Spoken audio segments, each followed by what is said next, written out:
ഈശോ മിശിഹായ്ക്ക് സ്വീകരിക്കട്ടെ. ഞാൻ കഴിഞ്ഞ പ്രാവശ്യം ഒരു വീഡിയോ ചെയ്തിട്ടുണ്ടായിരുന്നു. അപ്പോൾ അത് കുറേ കാര്യങ്ങൾ പറയാൻ പറ്റിയില്ല, ഒറ്റയടിക്ക് പറഞ്ഞു വിട്ട പോലെ. അപ്പോൾ ഒരുപാട് കാര്യങ്ങൾ പറയാൻ അതിനകത്ത് ഉൾക്കൊള്ളിക്കാൻ പറ്റിയില്ല. അപ്പോൾ ഞാൻ അവസാനം പറഞ്ഞ നേരത്തെ എനിക്ക് തോന്നുന്നു ഒരു യൂത്തിൻ്റെ ഈ ജീസസ് യൂത്ത് അതിനെക്കുറിച്ച് ആണ് പറഞ്ഞത്. അത് പറഞ്ഞത് ചില ആൾക്കാർക്ക് ഒരു വിഷമം പോലെ ഉണ്ടായിട്ടുണ്ടാവും. ജീസസ് യൂത്ത് അത്ര മോശമാണെന്നല്ല ഞാൻ ഉദ്ദേശിക്കുന്നത്. പക്ഷേ ജീസസ് യൂത്ത് സംഘടനയിൽ ഒരുപാട് അതിൻ്റെ അധികാരികൾ ഒരുപാട് കാര്യങ്ങൾ യൂത്തിലേക്ക് എത്തിക്കേണ്ടതിൻ്റെ ആവശ്യം ഉണ്ട്. പ്രധാനമായിട്ടും ഒരു Protestant type of prosperity gospel, ഒരു അടിച്ചുപൊളി, ഒരു ഫുൾ ഓഫ് എൻജോയ്മെൻറ്റ് മോഡിലോട്ടാണ്, ഒരു പാർട്ടി മോഡിലോട്ടാണ് ജീസസ് യൂത്ത് ഒക്കെ പോകുന്ന പോലെ എനിക്ക് തോന്നിയിട്ടുള്ളത്. അത് പ്രത്യേകിച്ച് കാനഡ പോലുള്ള കൺട്രീസിലൊക്കെ. നാട്ടിലുള്ള ഞാൻ നാട്ടിൽ ജീസസ് യൂത്ത് അങ്ങനെ കൂടിയിട്ടില്ല. പക്ഷെ ഇവിടെ വന്ന് ജീസസ് യൂത്ത് പരിപാടിയൊക്കെ കൂടി കഴിഞ്ഞപ്പോൾ എനിക്ക് ഓവറോൾ എനിക്ക് തോന്നിയൊരു കാര്യം, ഒരു ഫുൾ പാർട്ടി മോഡാണ്. അതായത് ഈവൻ കുർബാന ഉണ്ടെങ്കിലും കുർബാനയൊക്കെ ക്രമീകരിക്കുന്ന സ്റ്റേജ് പോലത്തെ കാര്യങ്ങളിൽ ഭയങ്കര DJ സെറ്റപ്പിൽ ഒക്കെയാണ് ഈ ജീസസ് യൂത്തിൻ്റെ ഈ എന്താണ് അവർ നടത്തുന്ന കുർബാനകളൊക്കെ. അതായത് ക്ലാസ്സും കുർബാനയൊക്കെ ഒരൊറ്റ സ്റ്റേജിൽ തന്നെ ആയിരിക്കും. അപ്പോൾ ഈ ക്ലാസ് നടത്തുന്നത് തന്നെ ഒരു വലിയൊരു ഓഡിറ്റോറിയം പോലത്തെ ഒരു സെറ്റപ്പിലോ അല്ല അങ്ങനത്തെ ഏതെങ്കിലുമൊക്കെ ഒരു പരിപാടിയിലായിരിക്കും. അപ്പോൾ അങ്ങനെ അവിടെ തന്നെ കുർബാന നടത്തുകയാണ്. ഓക്കെ, അത് എനിക്ക് ഞാനൊരു ഒരു പള്ളിയിൽ പോയി കുർബാന കൂടണമെന്ന് ആഗ്രഹമുള്ള ആളാണ് ഞാൻ. പക്ഷെ എനിക്കറിയത്തില്ല അത് അങ്ങനെ ഒരു സ്ഥലത്ത് കുർബാന നടത്തിയാൽ കുഴപ്പമില്ലായിരിക്കാം. പക്ഷേ ആ ക്ലാസ് നടക്കുന്ന ആ ഒരു ഏരിയയും ആ ഒരു സ്ഥലവും അതിൻ്റെ ഒരു പാർട്ടി, ഈ DJ പരിപാടി പോലത്തെ ഉള്ള സെറ്റപ്പിലാണ് ആ ഒരു ആംബിയൻസ് അതിൻ്റെ അപ്പം അതിനകത്ത് ഈ കുർബാനയുടെ ഇത് നടക്കുമ്പോൾ നമുക്കൊരു പേഴ്സണലി എനിക്കൊരു വിഷമം പോലെ തോന്നിയിട്ടുണ്ട്. ഇത്ര സ്പിരിച്വൽ ആയിട്ടുള്ള ഒരു കാര്യം നടക്കുന്ന ഒരു ബലിപീഠം കാര്യങ്ങളൊക്കെ അങ്ങനെ ഒരു സെറ്റപ്പിൽ നടത്തണം.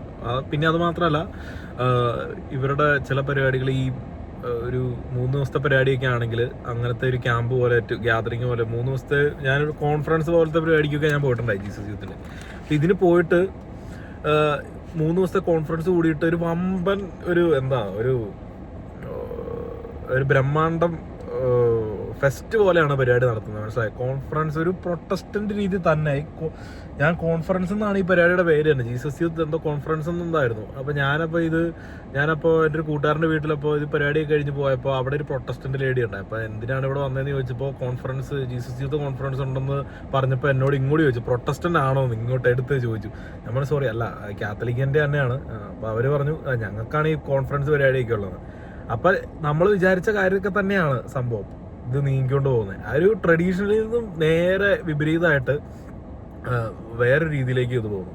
ഇത് ഇവിടുത്തെ പിള്ളേർ, ഇവിടെ ബോണാമ്പോട്ടപ്പാകുന്ന പിള്ളേർക്ക് ഇതിനെക്കുറിച്ചുള്ള വ്യക്തമായ ധാരണ കിട്ടുന്നില്ല. ഇവർ ഇങ്ങനെ ഈ ഒരു ഇതിലോട്ട് കൊണ്ടുപോകുമ്പോൾ അവർ ഓട്ടോമാറ്റിക്കലി അവർ ആ ഒരു വൈബിലേക്ക് പോവുകയാണ്. ഇതൊരു പ്രൊട്ടസ്റ്റന്റ് വൈബിലോട്ട് പോവാണ്. ഇങ്ങനെ ഈ ഒരു വൈബിൽ ഇങ്ങനെ കാത്തലിസിസം ഇങ്ങനെ കൊണ്ടുപോകുന്ന ഈ യൂത്ത്, ഇങ്ങനെ ഇവർ ഈ ഒരു ജീസസ് യൂത്തിന്റെ പരിപാടി ഈ ഒരു ലെവലിലേക്ക് കൊണ്ടുപോയി കഴിഞ്ഞാൽ കുറെ കഴിയുമ്പോൾ ഇവർ തന്നെ ഒരു ആശയക്കുഴപ്പമാവും. കൂടെ ഒരു പ്രൊട്ടസ്റ്റന്റുകാരൻ വന്നിട്ട് ഈ കൂതാശകളെ കുറിച്ചും അതിനെക്കുറിച്ചുള്ള ഇമ്പോർട്ടൻസ് മനസ്സിലാകാണ്ടിരിക്കുമ്പോൾ കൂടെ ഒരുത്തം വന്നിട്ട് എന്നാൽ പിന്നെ ഞങ്ങളുടെ സഭയിലേക്ക് ഞങ്ങളുടെ സഭയിൽ ഇച്ചിരൂടെ വൈബുണ്ട്, ഇച്ചിരൂടെ എൻജോയ്മെന്റ് ഉണ്ട്, DJ ഉണ്ടെന്നൊക്കെ പറഞ്ഞു കഴിയുമ്പോൾ ഇവിടെ ജനിച്ചു വളർന്ന ഈ ബോണാമ്പോട്ടപ്പ ഇങ്ങനത്തെ രീതിയിൽ വളർന്നു വന്ന കാത്തലിക്സ് ഒബ്വിയസ്ലി പോകാൻ ചാൻസ് വളരെ കൂടുതലാണ്.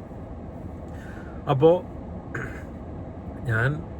എൻ്റെ ഒരു അഭിപ്രായം എന്ന് പറഞ്ഞു കഴിഞ്ഞാൽ ഇങ്ങനെയുള്ള പരിപാടി ജീസസ് യൂത്തുകാർ മെയിനായിട്ട് ശ്രദ്ധിക്കേണ്ട ഒരു കാര്യം, ഇങ്ങനത്തെ ഉള്ള പരിപാടികൾ, ഈ എൻജോയ്മെൻറ്റ് കൂടുതൽ അടിച്ചുപൊളി DJ പരിപാടികൾ മാക്സിമം ഒഴിവാക്കുക. ഒരു പ്രൊട്ടസ്റ്റൻ്റ് ഒരു മെഗാ ചർച്ച് സെറ്റപ്പിലോട്ട് പോകാതെ നമ്മൾ ആ ട്രഡീഷണൽ ജീസസാണ് നിങ്ങളെ പള്ളിയിൽ തന്നെ കൂടുക. മാക്സിമം നമ്മുടെ പള്ളികൾ ഇവിടെ കാനഡയിലൊക്കെ ഇഷ്ടംപോലെ പള്ളികൾ, ചർച്ചുകൾ, കാര്യങ്ങളുണ്ട്. അതിലേക്ക് തന്നെ കൂടാൻ നോക്കുക. അവരുടെ ആ പള്ളികളെ അനുബന്ധിച്ച് കുർബാന കഴിഞ്ഞിട്ട് നിങ്ങൾ ഒരുമിച്ച് ഒരു സ്പേസ് എടുത്ത് കൂടുക, എന്നിട്ട് പ്രാർത്ഥിച്ച് പരിപാടിയൊക്കെ ചെയ്യുക. ഇനി നിങ്ങൾക്ക് അങ്ങനെ ഒരു പരിപാടി നടത്തണമെങ്കിൽ ഇതുപോലെ ഇപ്പോൾ ഇവിടെ ജീസസ് യൂത്തിന്റെ ബ്രൂണോ എന്ന് പറഞ്ഞിട്ടൊരു സ്ഥലത്ത് ഒരു പരിപാടിക്ക് ഞങ്ങൾ പോയി. ഒരു മൊണാസ്ട്രി പോലത്തെ ഒരു സെറ്റപ്പ് ഇത് എടുത്തിട്ട് ഉള്ള ഒരു പരിപാടിയായിരുന്നു. അത് മച്ച് ബെറ്റർ ആയിരുന്നു ഈ കോൺഫറൻസ് പോലത്തെ പരിപാടിനെ വെച്ച് നോക്കുമ്പോൾ.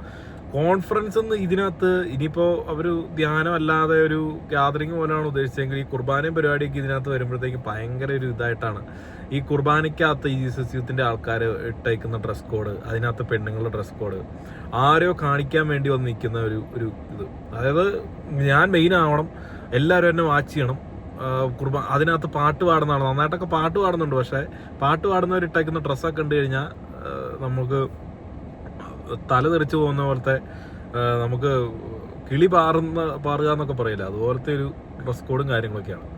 അപ്പം അങ്ങനെയുള്ള കുറേ ഇതുപോലത്തെ ഉള്ള ഈ ഒരു മോഡേൺ ഈ ടൈപ്പ് രീതിയിലെ ചേഞ്ചും കാര്യങ്ങളും അതൊക്കെ ഇത് നമ്മുടെ റിലീജിയനിലേക്ക് കൊണ്ടുവരാൻ നോക്കിക്കഴിഞ്ഞാൽ, പ്രത്യേകിച്ച് കത്തോലിക്ക വിശ്വാസത്തിലേക്ക് കൊണ്ടുവരാൻ നോക്കിക്കഴിഞ്ഞാൽ ഒരുപാട് പേർക്കത് വിശ്വാസ ത്യാഗം സംഭവിക്കേണ്ടി വരും. അങ്ങനെയുള്ള കുറേ കാര്യങ്ങൾ നമ്മൾ ശ്രദ്ധിക്കേണ്ട ഉണ്ട്. അങ്ങനെ വിശ്വാസം ഉപേക്ഷിച്ച് പോകും, ചോദ്യം ചെയ്യും, അങ്ങനെയുള്ള കുറേ കാര്യങ്ങളുണ്ട്. വേറെ ഡിനോമിനേഷനിലേക്ക് പോകാം. ഇതൊക്കെ നമ്മൾ ശ്രദ്ധിക്കണം. അപ്പോൾ അതാണ് ഞാൻ മെയിനായിട്ടും ഉദ്ദേശിച്ചത്. അപ്പോൾ അത് അങ്ങനെ ഡയറക്റ്റ് പറഞ്ഞതുകൊണ്ട് എനിക്കൊരു വിഷമം പോലെ തോന്നി. എങ്കിലും നമ്മളത് കുറേ കൂടെ ശ്രദ്ധിക്കുക. ഈ ഒരുപാട് ഓവറായിട്ട് ഈ അടിച്ചുപൊളി പരിപാടിയിലേക്ക് നമ്മുടെ വിശ്വാസത്തെ എടുത്ത് കൊണ്ടുപോകുന്നതിന് പകരം നമ്മളൊരു സ്പിരിച്വൽ രീതിയിലേക്ക് കൊണ്ടുപോകുക. പിന്നെ ഞാൻ കാനഡ വന്നിട്ടാണേലും ഓക്കെ, ജീസസ് യൂത്ത് ഈ കൺട്രി ഡിഫറെൻ്റ് ആണ്. ഓക്കെ, നമുക്ക് ഒരുവിധം ചെറിയ ചേഞ്ചസ് ഒക്കെ ആവും. പക്ഷേ കുർബാന അങ്ങനത്തെ ഉള്ള കാര്യങ്ങളിലേക്ക് വരുമ്പോൾ നമ്മളത് ചിട്ടയായിട്ട് അങ്ങനത്തെ കാര്യങ്ങൾ നോക്കുക. കുർബാനേനെ കൂടുതൽ മോഡേൺ ആക്കാണ്ടിരിക്കുക നമ്മൾ നോക്കുക. ഡ്രസ് കോഡ് കാര്യങ്ങളൊക്കെ അതൊക്കെ ഒന്ന് ശ്രദ്ധിക്കേണ്ട വളരെ അത്യാവശ്യമാണ്. പിന്നെ ഇത്രയൊക്കെ ആണ് എനിക്ക് മെയിനായിട്ട് പറയാനുള്ളത്. ഇപ്പോൾ ഈ വീഡിയോ ഇവിടെ വെച്ച് വൈൻഡപ്പ് ചെയ്യാമെന്ന് ഞാൻ ആഗ്രഹിക്കുന്നു. എല്ലാവരും നല്ലൊരു രീതിയിൽ ഒരു ക്രിസ്തു പറഞ്ഞിരിക്കുന്ന രീതിയിൽ ക്രിസ്തുവിൻ്റെ പഠനങ്ങൾ അനുസരിച്ച് ജീവിക്കാൻ എല്ലാവരും ശ്രദ്ധിക്കുക. എല്ലാവർക്കും വേണ്ടി പ്രാർത്ഥിക്കാം. ദൈവം നമ്മെ അനുഗ്രഹിക്കട്ടെ. വിശ്വസിച്ച്